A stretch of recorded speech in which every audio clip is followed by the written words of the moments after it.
So I got the drone out for a little follow me cam footage. I'm setting the remote down and you can see what we're doing here. This is part 2 of turning with bricks. I'm gonna try and hit my rear wheel over that brick as I turn through a little section in my yard that I made up. So coming through these gates, the idea is going to be to pass the front wheel, not hitting, in this instance, a little wood chip here, but hitting the back tire on it and going in between the flag and whatever the other obstacle is. So gonna mix in some close-up camera footage.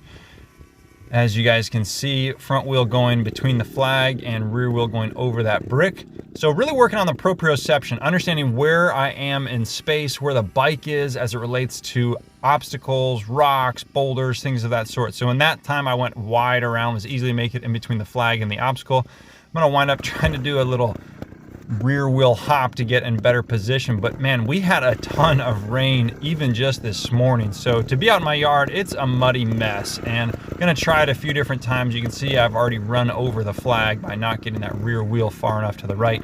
So not satisfied with that, I'm gonna try and turn super tight and get another shot at it. You can see compared to that rim, I'm going around, I don't know, it's about 2 feet around it or something. I'm gonna try and get a little closer here. Still ran over the flag with my rear tire. There we go. Now I'm nice and tight to that rim, maybe a foot away, and this is going to be a really tight turn. A little hopping. Watch this.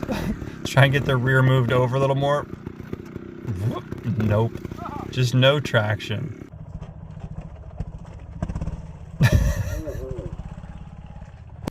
Yeah, just slimy today.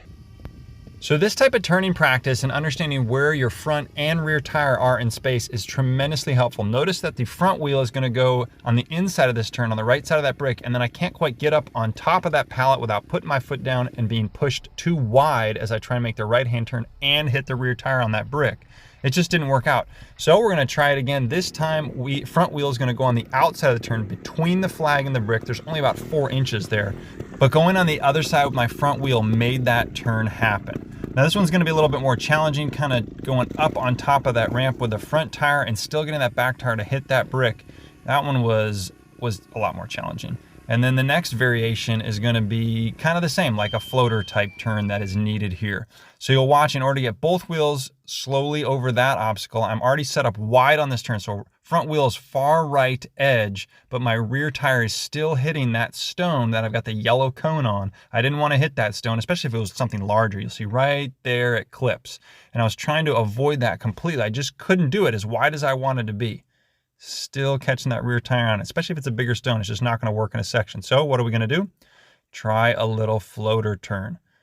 So in this instance, in order to keep that rear tire clean between the cones, a little float was necessary. And this type of training is actually pretty fun. You know, challenging yourself with slow turns can be kind of boring, but this was interesting, and it's going to pay huge dividends in my riding accuracy in sections. So here's my gate, and the idea is just that we can move the brick to a variety of different locations within that gate. All right, so in this position, pretty easy to get the front wheel through there and then just cutting the rear wheel over. Now this one, it's gonna be a little more challenging. That front wheel's only got about 4 inches to pass between the brick and the flag, and I just couldn't quite get it on that attempt.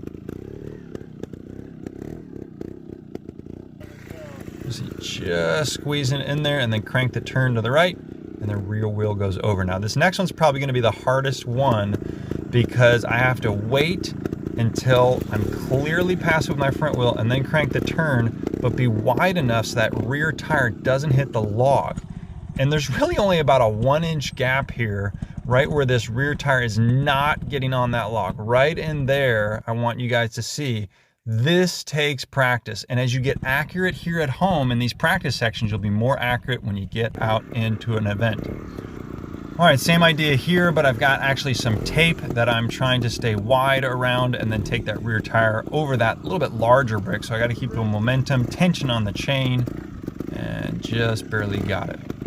Now this time I'm actually going to try to avoid the stone. So hopping that rear wheel just a little bit to the inside is going to help make that possible. Now the conditions are getting pretty muddy, and it's barely made this one happen. Hop just a touch to the right, got it. All right, now coming through, where that white tape is between the pallet is about, I don't know, 5 inches. And you'll notice I actually allow the front tire to just come to rest on that pallet. You can balance that way. You can static balance a lot easier if you intentionally use an object to balance against. With your wheel, it's all right to do.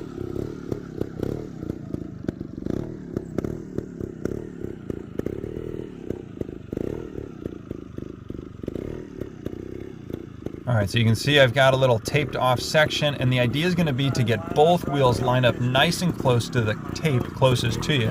So I'm going to try and hop that rear wheel into position. Couldn't quite hold my balance. And then rev up the engine and go over an obstacle that's kind of imaginary there on your right.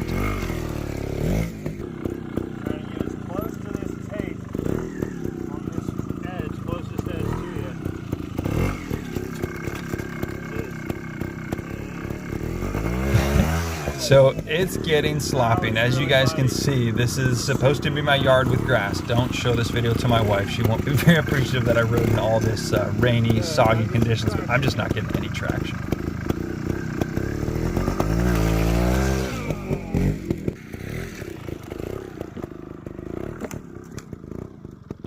All right, so in keeping with this balance theme, this proprioception, thought I'd give a whirl at stopping, coming to a complete stop on this skinny, which this location actually worked out all right. My wheel is straight and I've got some good pressure. There's a load on the front wheel which allows me to stay balanced even when that front wheel is straight right there. So I thought I'd do it a little bit further back and come to a stop there, but sure helps to have long legs when it's that far down. So just gonna get into position, get balanced. Now that wheel's spinning, that's probably not a good sign. Watch what happens when I go. Oh, it's like it got greased. All right, I thought maybe if I can stop my front wheel on a larger surface, I can actually turn it to the side. So got the front wheel turned to the side, just not going anywhere. How do you start? I just can't get any traction. I'm even gonna tell myself, get your weight back. It's just not working.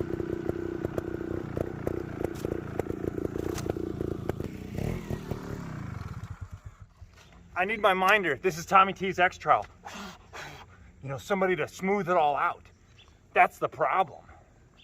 All right, guys, Tommy T here, First Year Moto Trials. Thanks so much for watching. Make sure to subscribe. I will be dropping a video on how I've progressed over my first year. Not just riding with friends, but there's an online coaching community that I'm a part of. I want to tell you all about it, give you a review, show you how much it costs, what kind of interaction you get with this group. It's a really supportive, awesome place to join. So that's been my biggest insight that I want to give you guys. So come along, subscribe, drop a comment below. I'd love to hear from you. Thanks so much.